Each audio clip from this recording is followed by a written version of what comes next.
നമ്മളെല്ലാവരും ആഗ്രഹിക്കുന്നത് മരിച്ചു കഴിഞ്ഞാൽ സ്വർഗത്തിലെത്തണം എന്നാണ്. പക്ഷെ എന്നാലും ഉള്ളിൻ്റെ ഉള്ളിൽ ഒരു പേടിയുണ്ട്, സ്വർഗത്തിലെത്തുമോ എന്ന്. എത്ര തെറ്റ് ചെയ്യുന്ന ആളും വിചാരിക്കല് ലാസ്റ്റ് സ്വർഗത്തിലെത്തണം എന്ന് തന്നെയാണ്. ആരും നരകത്തിൽ പോകാം എന്ന് ഒരാളും പറയൂലല്ലോ. ആത്മാർത്ഥമായിട്ട് ആഗ്രഹിച്ച് ചോദിച്ചാൽ അള്ള തരും. അള്ളാഹു നമ്മളെ റബ്ബല്ലേ, കാരുണ്യവാനല്ലേ. നമുക്ക് എന്തെല്ലാം തന്നു. വലിയ റമദാൻ തരണേ റബ്ബേ എന്ന് നമ്മ റജബിലും ഷാബാലും വരുന്നപ്പോ നമുക്ക് അള്ള തന്നില്ലേ? ചോദിച്ചാൽ തരുമൊക്കെ ചെയ്യും. ചോദ്യം ഒരു മട്ടത്തിലായാൽ മതി, അള്ള തരും. നമ്മളോട് ഒരാൾ പറയാണ്, സ്ഥിരമായിട്ടൊരു കാര്യം നീ ചെയ്യുകയും മരിക്കുന്ന ദിവസം അടക്കം ചെയ്തിട്ടുണ്ടെങ്കിൽ നീ സ്വർഗത്തിൽ പോകുന്ന ഉറപ്പുണ്ട്. ചെറിയൊരു സിമ്പിളായ കാര്യം എന്ന് പറഞ്ഞാൽ നമ്മൾ ഉറപ്പായിട്ട് ചെയ്യുമല്ലോ. കാരണം സിമ്പിളായ കാര്യം ചെയ്യാൻ എല്ലാവർക്കും ഇഷ്ടം. അത് മുത്തുനബി സല്ലല്ലാഹു അലൈഹി വസല്ലം തങ്ങളാണ് പറഞ്ഞതെങ്കിലോ ഷുവർ ചെയ്യും. കാരണം തങ്ങള് അള്ളാഹു പറയാതെ ഒന്നും പറയൂല, കളവ് പറയൂല, ഒന്നും വെറുതെ പറയുന്ന ആളല്ലല്ലോ. തങ്ങൾ പറയുന്നുണ്ട്. സ്വഹീഹുൽ ബുഖാരിയും കൂടിയാണ് റിപ്പോർട്ട് ചെയ്യുന്നത്. അപ്പൊ പിന്നെ കുറച്ചും കൂടി പവറായി ആ ഹദീസിന്. എന്താ പറയുന്നത്? ആരെങ്കിലും സയ്യിദുൽ ഇസ്തിഗ്ഫാർ എന്നറിയപ്പെടുന്ന ദിക്ർ,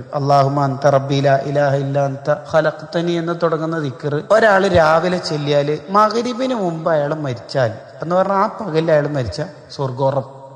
ഇനി അയാൾ മഗ്‌രിബിന് ചെല്ലുകയാണ് എന്ന് പറഞ്ഞാൽ വൈകുന്നേരം ചെല്ലുകയാണ്, മഗ്‌രിബിന് ശേഷമോ വൈകുന്നേരം ചെല്ലുകയാണ്, രാവിലേക്ക് മുമ്പ് അഥവാ രാത്രി മരണപ്പെട്ടു, പിറ്റേത്തെ രാവിലെ ആവുന്നതിന് മുമ്പ് അയാൾ മരണപ്പെട്ട സ്വർഗ്ഗം ഉറപ്പാണ്. എന്ന് പറഞ്ഞാൽ രാവിലെ ചെല്ലിയിട്ട് പകല് മരിച്ചാൽ, മഗ്‌രിബിന് ചെല്ലിയിട്ട് രാത്രി മരിച്ചാൽ, ചുരുക്കത്തിൽ ഇങ്ങനെയുള്ളൂ. രാവിലെയും രാത്രിയും ചൊല്ലിയ ദിവസം മരണപ്പെടുകയാണെങ്കിൽ അയാൾക്ക് ഷുവർ സ്വർഗ്ഗമാണ്. സ്ഥിരമായിട്ട് ചൊല്ലുന്ന ഒരാൾക്ക് എന്തായാലും എപ്പോഴും ചെല്ലാൻ തൗഫീക്ക് കിട്ടുന്ന ഒരാൾക്ക് മരിക്കുന്ന ദിവസം ചെല്ലാൻ എന്തായാലും റബ്ബ് തൗഫീക്ക് തരുമല്ലോ. ആ അർത്ഥത്തിൽ നമ്മൾ ഈ ദിക്റിനെ പതിവാക്കണം. ചെറിയ ദിക്ർ, ഈ ദിക്ർ നമ്മൾ പതിവാക്കിയാൽ സയ്യിദുൽ ഇസ്തിഗ്ഫാർ 100-ലധികം ഗ്രന്ഥങ്ങളിൽ ഈ ദിക്റിന്റെ മഹത്വം വിശദീകരിക്കുന്ന ഹദീസുണ്ട്.